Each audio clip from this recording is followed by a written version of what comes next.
കൈകൾ ഉയർത്തിക്കൊണ്ട്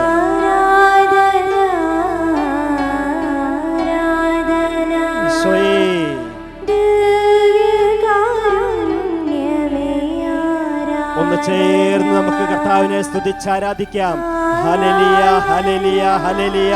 കരമുയർത്തി സ്വരമുയർത്തി കർത്താവിനെ സ്തുതിക്കുക മക്കളെ. ഈ നിമിഷം ദേശത്തിന്റെ വിവിധ ഭാഗങ്ങളിൽ അനേകായിരം കുടുംബങ്ങളിൽ കർത്താവിന്റെ ശക്തമായ സാന്നിധ്യം വന്ന് നിറയുന്നു. കർത്താവിനെ വിളിച്ച് സ്തുതിച്ച് പ്രാർത്ഥിക്കട്ടെ. സ്വർഗവാസികളോട് ചേർന്ന് ആരാധിക്കാം, മാലാഖമാരോടൊപ്പം ആരാധിക്കാം. ഹല്ലേലൂയ, ഹല്ലേലൂയ, ഹല്ലേലൂയ. മക്കളും മാതാപിതാക്കളും സഹോദരി സഹോദരങ്ങളും കർത്താവിനെ സ്തുതിച്ചാരാധിക്കട്ടെ. ഹല്ലേലൂയ, ഹല്ലേലൂയ, ഹല്ലേലൂയ. നിറയട്ടെ, നിറയട്ടെ, നിറയട്ടെ. കരങ്ങൾ കൂപ്പിക്കൊണ്ട്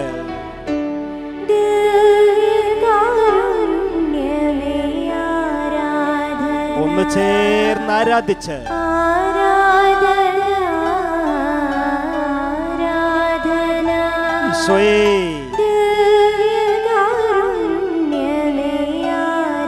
എല്ലാ കുടുംബങ്ങളെയും സമർപ്പിച്ച്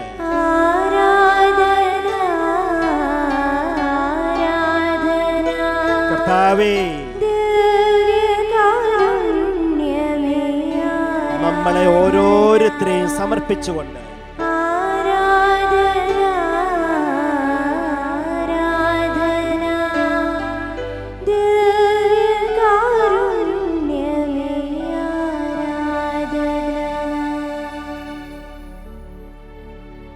പരിശുദ്ധ പരമ ദിവ്യകാരുണ്യത്തിന്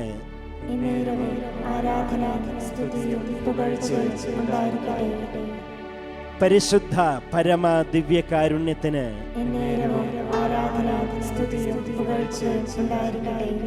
പരിശുദ്ധ പരമ ദിവ്യകാരുണ്യത്തിന്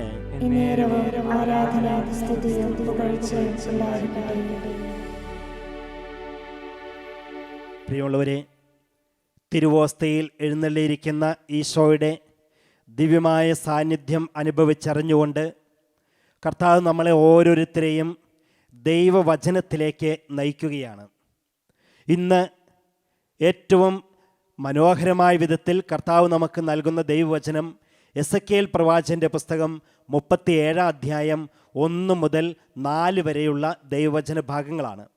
അതിൽ നമ്മൾ 1-2 ദൈവവചന ഭാഗങ്ങൾ ഇപ്രകാരമാണ്: കർത്താവിൻ്റെ കരം എൻ്റെ മേൽ വന്നു, അവിടുന്ന് തൻ്റെ ആത്മാവിനാൽ എന്നെ നയിച്ച് അസ്ഥികൾ നിറഞ്ഞ ഒരു താഴ്വരയിൽ കൊണ്ടുവന്ന് നിർത്തി. അവിടുന്ന് എന്നെ അവയുടെ ചുറ്റും നടത്തി. അവ വളരെയേറെ ഉണ്ടായിരുന്നു, അവ ഉണങ്ങിയിരുന്നു. എസെക്കിയേൽ പ്രവാചകനെ പിതാവായ ദൈവം അസ്ഥികളുടെ താഴ്വരയുടെ അടുത്ത് കൊണ്ടുപോയി നിർത്തി കാണിച്ചു കൊടുത്ത കാഴ്ചയാണ് ഇപ്പോൾ പ്രവാചകൻ നമ്മൾ ഓരോരുത്തരോടും പറഞ്ഞ് കേൾപ്പിച്ചു തരുന്നത്. എണ്ണിയാൽ തീരാത്തത്ര വലിയ അസ്ഥികളുടെ ഒരു താഴ്വാരത്തിൽ പ്രവാചകൻ ചെന്ന് നിൽക്കുന്നു എന്നതാണ് പ്രിയപ്പെട്ടവരെ ഈ വചനഭാഗങ്ങളിലൂടെ കർത്താവ് നമുക്ക് ഇന്ന് നൽകുന്ന സന്ദേശം. പ്രധാനമായിട്ടും 4 കാര്യങ്ങളാണ് ഈ ദൈവവചനത്തിലൂടെ ഈശോ നമ്മളെ പഠിപ്പിക്കാനും നമ്മുടെ ഹൃദയത്തിൽ വെച്ച് തരാനും ആഗ്രഹിക്കുന്നത്. ഒന്നാമതായിട്ട്, ചിതറിക്കപ്പെടുന്ന ഒരു ലോകക്രമം. പല കാര്യങ്ങളെ പ്രതിയും കാരണങ്ങളെ പ്രതിയും മനുഷ്യർ മുഴുവൻ ചിതറിക്കപ്പെട്ട് ജീവിക്കുന്നു.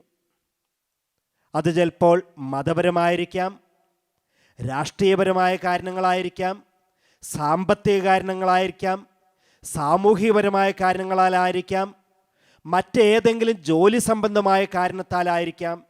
ഏത് കാര്യത്തായാലും ഇന്ന് ജനങ്ങൾ മുഴുവൻ ഏതു രാജ്യത്തിലും ചിതറിക്കപ്പെടുന്ന ഒരവസ്ഥയിൽ ജീവിക്കുന്നു. മാത്രമല്ല, ഇങ്ങനെ ചിതറിക്കപ്പെട്ട് ജീവിക്കുമ്പോൾ നമ്മുടെയൊക്കെ മനസ്സിങ്ങനെ ചുരുങ്ങി ചുരുങ്ങി ചെറുതായി വരുന്നു. നമ്മുടെ ജീവിതം ചുരുങ്ങുന്നു, കാഴ്ചകളും കാഴ്ചപ്പാടുകളും ചുരുങ്ങുന്നു, നമ്മുടെ ഹൃദയവും ചെറുതായി ചെറുതായി ചുരുങ്ങുന്നു. അതുകൊണ്ട് എന്താ സംഭവിക്കുന്നത്? ആർക്കും ആരെയും സ്വീകരിക്കാനായിട്ട് മനസ്സ് വരുന്നില്ല.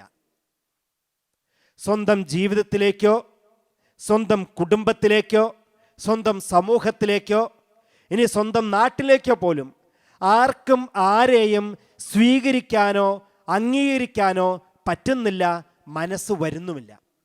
ഇത് പ്രിയപ്പെട്ടവരെ ഈ കാലഘട്ടത്തിൽ സംഭവിച്ചുകൊണ്ടിരിക്കുന്ന വലിയ ഒരു അപജയമാണ്. നമ്മുടെയൊക്കെ മനസ്സുകൾ ചുരുങ്ങി ചുരുങ്ങി ചെറുതായി പോകുന്നു. ഈ ഒരു കാഴ്ചയാണ് ഒന്നാമതായിട്ട് എസെക്കിയേൽ പ്രവാചകനെ മനുഷ്യപുത്ര എന്ന് വിളിച്ചുകൊണ്ട് ദൈവമായ കർത്താവ് കാണിച്ചു കൊടുത്തത്. ചെറുതായിക്കൊണ്ടിരിക്കുന്ന, ചുരുങ്ങിപ്പോയിക്കൊണ്ടിരിക്കുന്ന ജീവിതക്രമം, ലോകക്രമം. രണ്ടാമതായിട്ട് കർത്താവ് ഈ വചനത്തിലൂടെ നമുക്ക് പറഞ്ഞു തരുന്നത് വരണ്ടുണങ്ങിപ്പോകുന്ന ജീവിതവും ജീവിത അനുഭവങ്ങളും. വരണ്ടുണങ്ങിപ്പോകുന്ന ജീവിതങ്ങൾ, ജീവിത അനുഭവങ്ങൾ. അതാണ് അസ്ഥിയുടെ താഴ്വരയിൽ വരണ്ടുണങ്ങിയ അസ്ഥികൾ എന്ന് വചനത്തിൽ നമ്മൾ വായിച്ച് മനസ്സിലാക്കുന്നത്. എന്താണ് ഈ വരണ്ടുണങ്ങിപ്പോകുന്ന ജീവിതം, ജീവിതാവസ്ഥ? സ്നേഹം വറ്റി വരണ്ടു പോകുന്നു, കാരുണ്യം ഇല്ലാതായിത്തീരുന്നു, ദയ കാണിക്കാൻ പോലും അറിയാത്ത വിധത്തിൽ വരണ്ടു പോകുന്നു, പരസ്പരം അംഗീകരിക്കാനോ ബഹുമാനിക്കാനോ പറ്റാത്ത വിധത്തിൽ ഉണങ്ങിപ്പോകുന്നു, സമാധാനം കേട്ട് കേൾവി മാത്രമായി തീരുന്ന അവസ്ഥ. ഇതിനെയാണ് ഈ വചനത്തിലൂടെ വരണ്ടുണങ്ങിയ അസ്ഥികൾ എന്ന് കർത്താവ് നമ്മളെ പഠിപ്പിച്ചു തരുന്നത്. ഇങ്ങനെയൊക്കെ ആകുമ്പോൾ അതിൻ്റെ ആകെത്തുകയായി എൻ്റെയും നമ്മുടെയും ജീവിതം വരണ്ടുണങ്ങിയ അസ്ഥികൾ പോലെയാകുന്നു. നമുക്കൊക്കെ പ്രിയപ്പെട്ടവരെ ജീവിതത്തിന് കുറച്ചുകൂടെ ഈർപ്പം വേണ്ടേ? ഉള്ള പച്ചപ്പും ഉള്ള ഈർപ്പവും ഒക്കെ ഉണങ്ങിപ്പോയി കഴിയുമ്പോൾ, വരണ്ടുണങ്ങിപ്പോയി കഴിയുമ്പോൾ ജീവിതം അങ്ങേയറ്റത്തെ ദുസ്സഹമായി തീരുന്നു, നിരാശാജനകമായി തീരുന്നു. ആർക്കും ആരെയും നമ്മൾ പറയുന്ന പോലെ കണ്ണിന് കാണാൻ പറ്റാത്ത വിധത്തിലുള്ള ജീവിതമായി തീരുന്നു. അതുകൊണ്ടാണ് ഇന്ന് നമുക്ക് ആവശ്യം നനവുള്ള മനസ്സുകളും നനവുള്ള ജീവിതങ്ങളുമാണ്. നനവില്ലാത്ത ഹൃദയങ്ങളായി തീരുന്ന ഈ കാലഘട്ടത്തിൽ ഈ വചനം നമ്മളെ ശക്തമായി ഓർമ്മിപ്പിക്കുന്നു. നമ്മളൊക്കെ നല്ല നനവുള്ള പച്ചപ്പുള്ള മനുഷ്യരായി തീരണമെന്ന്. മൂന്നാമതായിട്ട് ഈ വചനത്തിലൂടെ കർത്താവ് നമ്മളെ പഠിപ്പിച്ചു തരുന്ന കാര്യം ഇപ്രകാരമാണ്: പൊടിഞ്ഞു പോകുന്ന അസ്ഥികൾ. എന്താണ് ഈ പൊടിഞ്ഞു പോകുന്ന അസ്ഥികൾ? അവിടെ കണ്ടു ഇങ്ങനെ കൂമ്പാരം കൂടി ചെതറിത്തെറിച്ച് ഇങ്ങനെ കിടക്കുന്ന അസ്ഥികൾ. അത് വർഷങ്ങൾ കഴിയുന്തോറും ഒന്ന് എടുത്താൽ പൊടിഞ്ഞു പോകും. നമുക്കറിയാം, ഉണങ്ങിക്കരിഞ്ഞിരിക്കുന്ന ഒരു ചുള്ളിക്കമ്പോ മറ്റോ എടുക്കുമ്പോഴത്തേനും, അത് കയ്യിലെടുക്കുമ്പോഴത്തേനും അത് പൊടിഞ്ഞു പോകും. എന്ന പോലെ പൊടിഞ്ഞു പോകുന്ന അസ്ഥികൾ എന്നതുകൊണ്ട് ഇവിടെ കർത്താവ് അർത്ഥമാക്കി നമ്മൾക്ക് പറഞ്ഞു തരുന്ന കാര്യം ഇതാണ്: ജീവിത ബന്ധങ്ങൾ ഇങ്ങനെ പൊടിഞ്ഞു പോകുന്നു. കുടുംബത്തിൽ മക്കളും മാതാപിതാക്കളും തമ്മിലുള്ള ജീവിത ബന്ധങ്ങൾ, ജീവിത പങ്കാളികൾ തമ്മിലുള്ള ബന്ധങ്ങൾ, ഇതൊക്കെ ഒരു നിമിഷം കൊണ്ട് പൊടിഞ്ഞ് പൊടിയായിത്തീരുന്നു, അറ്റുപോകുന്ന അവസ്ഥ ഉണ്ടായിത്തീരുന്നു. അതാണ് ഈ വചനത്തിൽ ഇങ്ങനെ കർത്താവ് പറഞ്ഞത്: അസ്ഥികളുടെ താഴ്വാരത്തിൽ ആ ഉണങ്ങിക്കരിഞ്ഞ അസ്ഥികൾ പൊടിഞ്ഞു പോകുന്നുവെന്ന്. പ്രിയപ്പെട്ടവരെ, എപ്പോൾ വേണമെങ്കിലും അറ്റുപോകാവുന്ന, പൊടിയായിത്തീരാവുന്ന ജീവിതമാണ് ഇന്ന് ലക്ഷക്കണക്കിന് ആളുകൾ നമ്മുടെ നാട്ടിൽ നയിച്ചുകൊണ്ടിരിക്കുന്നത്. ഏത് സമയത്തും അറ്റുപോകുന്ന ബന്ധങ്ങളെയുള്ളൂ, അത്രയും ദൃഢതയുള്ളൂ, അത്രയും ശക്തിയുള്ളൂ. ഇതാണ് മൂന്നാമതായി നമ്മളെ പഠിപ്പിക്കുന്നത്. നാലാമതായിട്ട് അത് ഇപ്രകാരമാണ്: പ്രതീക്ഷ തരുന്ന ദൈവവചനം. ഇങ്ങനെയൊക്കെയാണ് ജീവിതമെങ്കിലും, ഒന്നാമതായി നമ്മൾ കണ്ടതുപോലെ ഇങ്ങനെ തെറിക്കപ്പെട്ട ജീവിതമാണെങ്കിലും, രണ്ടാമതായിട്ട് എല്ലാ തരത്തിലും വരണ്ടുണങ്ങിയ അസ്ഥികൾ പോലെയുള്ള ജീവിതമാണെങ്കിലും, മൂന്നാമതായിട്ട് ഏത് നിമിഷവും ഇങ്ങനെ പൊടിഞ്ഞു പോകുന്ന ബന്ധങ്ങളാണ് നമ്മുടേതെങ്കിലും, ഇതിനെയൊക്കെ പ്രതീക്ഷ തരുന്നതാണ് ദൈവത്തിൻ്റെ വചനം.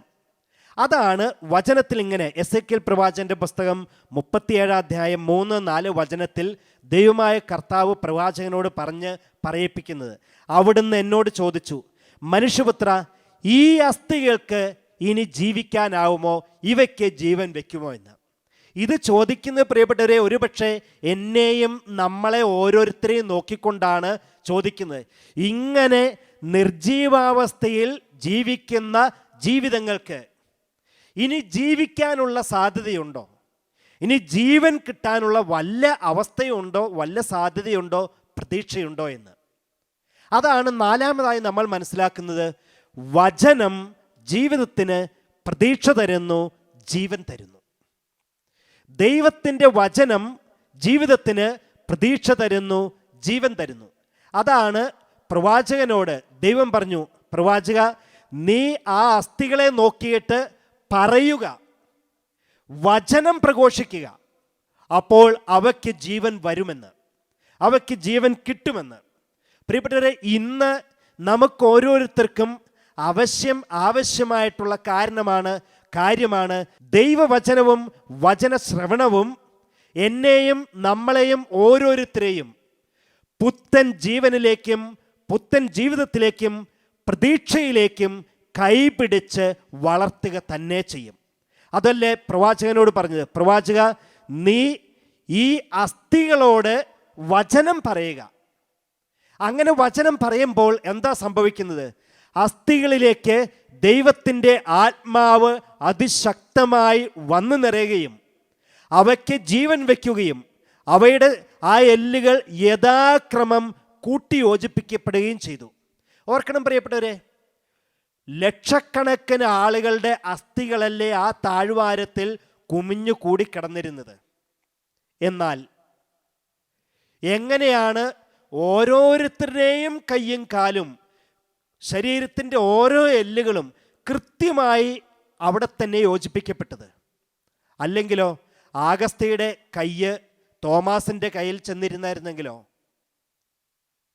മേരിയുടെ കാല് ജോസഫിൻ്റെ ഒരു കാലായി തീർന്നിരുന്നെങ്കിലോ എന്തൊരവസ്ഥയായേനെ. പക്ഷേ അത് സംഭവിച്ചില്ല. എന്തുമാത്രം ആളുകളുടെ അസ്ഥികൾ അവിടെ കിടന്നിരുന്നോ, ആ അസ്ഥികൾ യഥാക്രമം ഓരോരുത്തരുടെയും ശരീരത്തിലേക്ക് തന്നെ കൂട്ടി വിളക്കപ്പെട്ടു, യോജിപ്പിക്കപ്പെട്ടു. ഇതാണ് പ്രിയപ്പെട്ടവരെ ദൈവവചനത്തിൻ്റെ ശക്തിയും ദൈവവചനത്തിൻ്റെ അഭിഷേകവും. എങ്ങനെയൊക്കെ തകർന്നതാണ് നമ്മുടെ ജീവിതങ്ങൾ എന്ന് തോന്നിയാലും, ഇനി ഒരിക്കലും കൂട്ടിയോജിപ്പിക്കാൻ പറ്റില്ല എന്ന് തോന്നുന്ന വിധത്തിൽ തകർന്ന് പൊടിയായി തീർന്ന് എന്ന് തോന്നുന്ന കുടുംബങ്ങളെയും കുടുംബജീവിതങ്ങളെയും കർത്താവ് ഈശോമിശിഹ യഥാക്രമം കൂട്ടിയോജിപ്പിക്കും. ഒരു തരത്തിലും ക്രമഭംഗം വരാത്ത വിധത്തിൽ ക്രമീകൃതമായി ഈശോ നമ്മളെ ഓരോരുത്തരെയും കൂട്ടിയോജിപ്പിക്കും. എന്ത് സംഭവിച്ചാൽ? ദൈവവചനം ശ്രവിച്ചാൽ സംഭവിക്കുന്ന അത്യത്ഭുതമാണ്. അത് നമ്മുടെ ജീവിതത്തിലാകാം, നമ്മുടെ കുടുംബത്തിലാകാം, നമ്മുടെ സമൂഹത്തിൽ സംഭവിക്കും. അതുകൊണ്ടല്ലേ 37 അധ്യായം 5-ാം വചനം ഇങ്ങനെ പറയുന്നത്, ദൈവമായ കർത്താവ് ഈ അസ്ഥികളോട് അരുളി ചെയ്യുന്നു, ഇതാ ഞാൻ നിങ്ങളിൽ പ്രാണൻ നിവേശിപ്പിക്കും, അപ്പോൾ നിങ്ങൾ ജീവിക്കും. ഞാൻ നിങ്ങളിൽ പ്രാണൻ നിവേശിപ്പിക്കും, അപ്പോൾ നിങ്ങൾ ജീവിക്കും. അപ്പം നമ്മളിലേക്ക് പുതുജീവൻ വന്നു നിറയുന്നത് എപ്പോഴാണ്? വചനം പറയുമ്പോഴും വചനം വായിക്കുമ്പോഴും വചനം ശ്രവിക്കുമ്പോഴും. കാരണം വചനത്തിൽ മുഴുവനും ജീവനാണ് നിറഞ്ഞു നിൽക്കുന്നത്.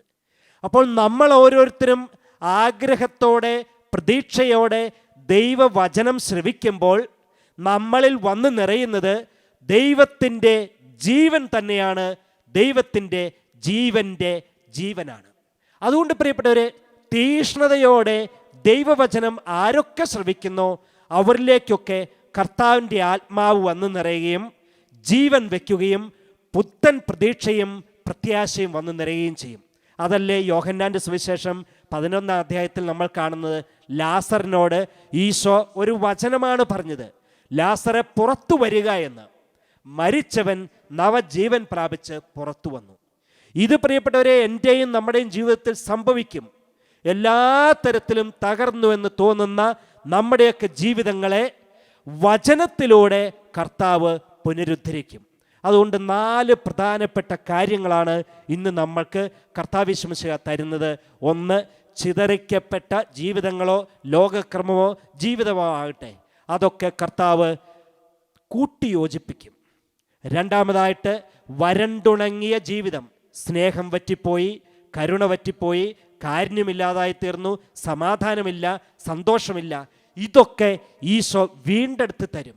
മൂന്നാമതായി നമ്മൾ മനസ്സിലാക്കി, എല്ലാ തരത്തിലും പൊടിഞ്ഞു പോകാവുന്ന അസ്ഥി പോലെയുള്ള ജീവിതത്തെ, ബന്ധങ്ങളെ ഒക്കെ കർത്താവ് ദൃഢതയുള്ളതാക്കി തീർക്കും.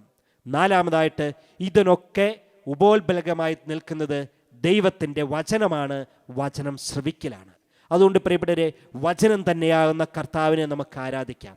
വചനം തന്നെയാകുന്ന ദിവ്യ കാരുണ്യത്തെ നമുക്ക് സ്തുതിക്കാം, അവിടുത്തെ മഹത്വപ്പെടുത്താം. നമ്മുടെ ജീവിതങ്ങളെ അതേപടി ഈ ദിവ്യകാരുണ്യത്തിലേക്ക് സമർപ്പിച്ചുകൊണ്ട് എല്ലാവരും ഒന്ന് കരങ്ങൾ തുറന്നു പിടിച്ചൊന്ന് സ്തുതിച്ച് പ്രാർത്ഥിച്ച്, സാധിക്കുന്നവരൊക്കെ ഒന്ന് എഴുന്നേറ്റ് നിന്നുകൊണ്ട് കർത്താവിനെ ഒന്ന് സ്തുതിച്ച് പ്രാർത്ഥിച്ച മക്കളെ എല്ലാവരും സ്തുതിച്ച് പ്രാർത്ഥിക്കുക. ഹല്ലേലൂയ, ഹല്ലേലൂയ, ഹല്ലേലൂയ. അല്പം കൂടി സ്വരം ഉയർത്തി സ്തുതിച്ച് പ്രാർത്ഥിക്കാനായിട്ട് ശ്രദ്ധിക്കണം.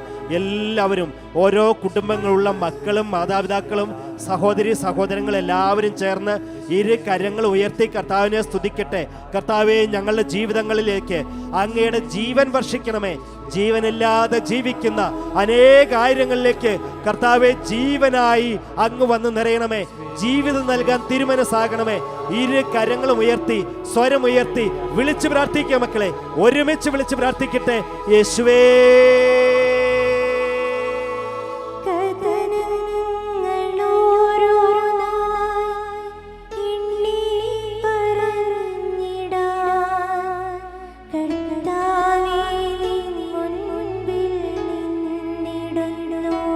കൈകൾ കൂപ്പിക്കൊണ്ട്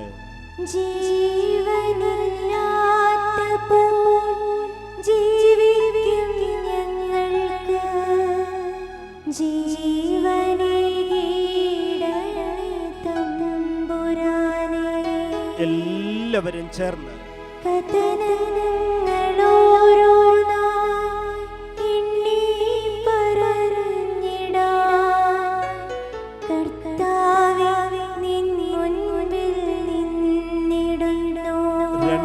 കൈകളും ഉയർത്തി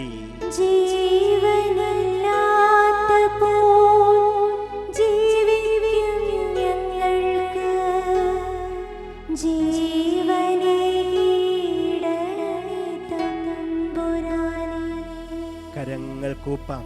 എൻ്റെ കർത്താവേ, വരണ്ടുണങ്ങിയ അസ്ഥികൾ പോലെ എന്തുമാത്രം കുടുംബങ്ങളിലാണ് മനുഷ്യർ ജീവിക്കുന്നത്. ഒരു സന്തോഷമില്ല, ഒരു സമാധാനമില്ല, ഒരു സ്വസ്ഥതയുമില്ല. പരസ്പരം സ്നേഹം എന്തെന്ന് മറന്നുപോയി, സ്നേഹിക്കാൻ പറ്റാത്ത വിധത്തിൽ വരണ്ടുണങ്ങിപ്പോയ ജീവിതങ്ങൾ. എൻ്റെ പൊന്നു തമ്പുരാനെ, അങ്ങനെയുള്ള ഓരോ വ്യക്തികളിലേക്കും ഓരോ കുടുംബങ്ങളിലേക്കും ഈ ആരാധനാ സമയത്ത് അങ്ങ് വരണമേ. എൻ്റെ ഈശോയെ, കരുണ കാണിക്കാനായിട്ട് പറ്റുന്നില്ല, ആരോടും ക്ഷമിക്കാൻ സാധിക്കുന്നില്ല, ദയയുടെ ഒരു കണിക പോലുമില്ല. എപ്പോഴും അരിശവും ദേഷ്യവും സംശയവും പ്രതികാര ചിന്തയും മാത്രമുള്ള എന്തുമാത്രം വ്യക്തികളാണ് ഓരോ കുടുംബങ്ങളിലും വസിക്കുന്നത്.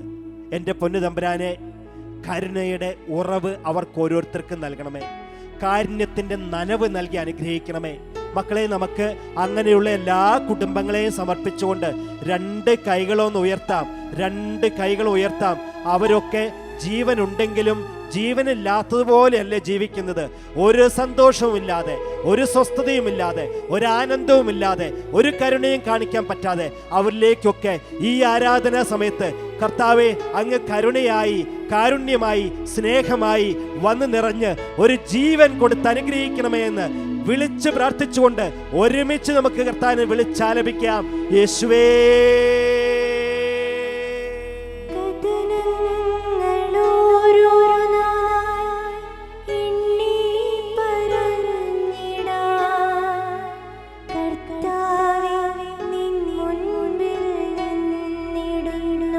എല്ലാവരും ചേർന്ന് ജീവനില്ലാത്തപ്പോൾ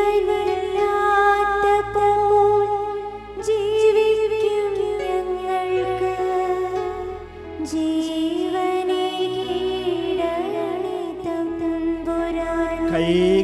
കൂപ്പിക്കൊണ്ട്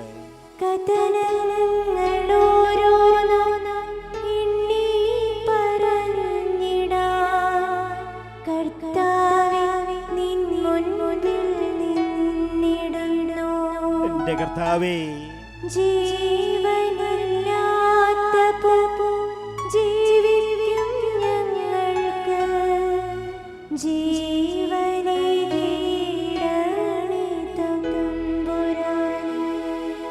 എൻ്റെ ദൈവമേ, എത്രയോ അധികം കുടുംബങ്ങളിലാണ് വരണ്ടുണങ്ങിയ അസ്ഥികൾ എപ്പോൾ വേണമെങ്കിലും പൊടിഞ്ഞു പോകാവുന്നത് പോലെയുള്ള ജീവിതം നയിക്കുന്ന ആളുകളുള്ളത്. ജീവിത പങ്കാളികൾ തമ്മിലുള്ള ബന്ധങ്ങൾ എപ്പോൾ വേണമെങ്കിലും അറ്റുപോകാവുന്ന വിധത്തിൽ, പൊടിഞ്ഞു പോകാവുന്ന വിധത്തിലാണല്ലോ അനേകം കുടുംബങ്ങളിൽ ജീവിത പങ്കാളികൾ ജീവിച്ചുകൊണ്ടിരിക്കുന്നത്. ഈശോയെ ആരാധനാ സമയത്ത് മക്കളും മാതാപിതാക്കളും തമ്മിലുള്ള ബന്ധങ്ങൾ, സഹോദരി സഹോദരങ്ങൾ തമ്മിലുള്ള ബന്ധങ്ങൾ, അതൊക്കെ ദൃഢമാക്കി കൊടുക്കണമേ. ഓരോ സമൂഹത്തിലും പരസ്പര ഐക്യത്തോടെ ദൃഢതയോടെ ജീവിക്കാനുള്ള വരം നൽകണമേ. ഇന്ന് എൻ്റെ പൊന്നു തമ്പുരാനെ, അനേകം വ്യക്തികൾ, അനേകം കുടുംബങ്ങളിൽ ജീവനില്ലാതെയാണ് ജീവിക്കുന്നത്. ജീവനുണ്ടെങ്കിലും അതിൻ്റെ ലക്ഷണങ്ങളൊന്നുമില്ലാതെ, സ്നേഹമില്ലാതെ, കരുണയില്ലാതെയൊക്കെ ജീവിക്കുന്നല്ലോ. കർത്താവെ, അവരെയൊക്കെ ഈ നിമിഷം അങ്ങേ തിരുഹൃദയത്തിലേക്ക് സമർപ്പിച്ച് മക്കളെ നമുക്ക് സ്വരം ഉയർത്തി ഒന്ന് കർത്താവിനെ വിളിച്ച് പ്രാർത്ഥിക്കാം. നമ്മുടെ സങ്കടങ്ങൾ, നമ്മുടെ കഥകൾ ഇതൊക്കെ ദിവ്യകാരുണ്യത്തിലേക്ക് സമർപ്പിച്ച് ഇരുകരങ്ങളും ഉയർത്തി ഒരുമിച്ച് കർത്താവിനെ വിളിച്ച് പ്രാർത്ഥിക്കാം. ഉറക്കെ വിളിച്ചപേക്ഷിക്കാം. യേശുവേ,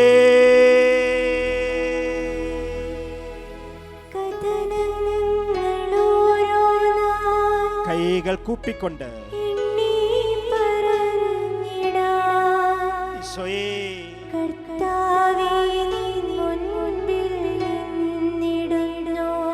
എന്റെ കർത്താവേ,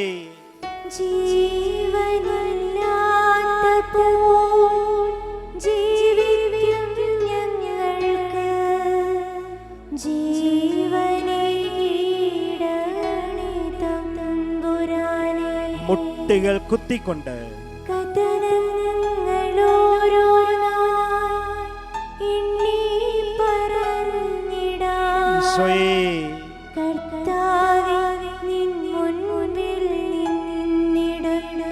വിളിച്ച് പ്രാർത്ഥിക്കാം മക്കളെ.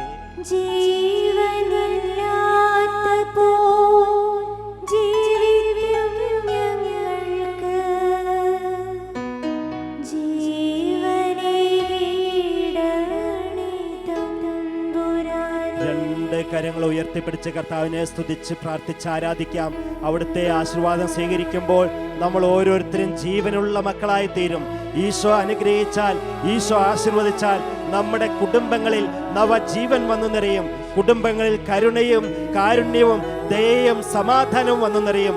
സ്വരം ഉയർത്തി സ്തുതിക്കുക മക്കളെ. അല്പം കൂടി സ്വരമുയർത്തി കരമുയർത്തി സ്തുതിച്ച് പ്രാർത്ഥിച്ചുകൊണ്ട് അവിടുത്തെ ആശീർവാദം നമുക്ക് സ്വീകരിക്കാം. ഹല്ലേലൂയ, ഹല്ലേലൂയ, ഹല്ലേലൂയ.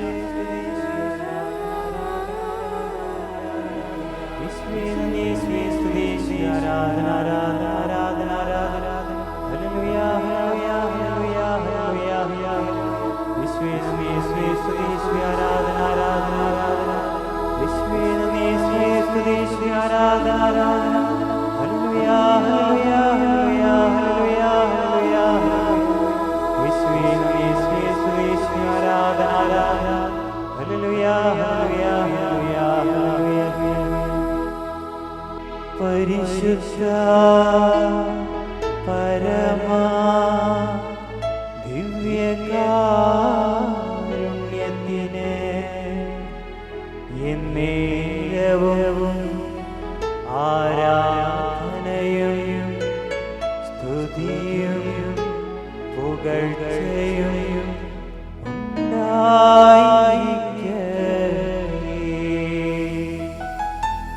പരിശുദ്ധ പരമാ ദിവ്യകാരുണ്യത്തിനെ എന്നേരവും ആരാധനയും സ്തുതിയും പുകഴ്ചയും ഉണ്ടായിരിക്കട്ടെ.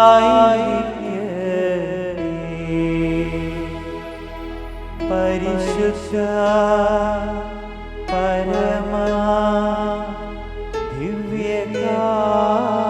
ദിവ്യകാരുണ്യത്തിനെ എന്നേരവും ആരാധനയും സ്തുതിയും പുകഴ്ചയും ഉണ്ടായി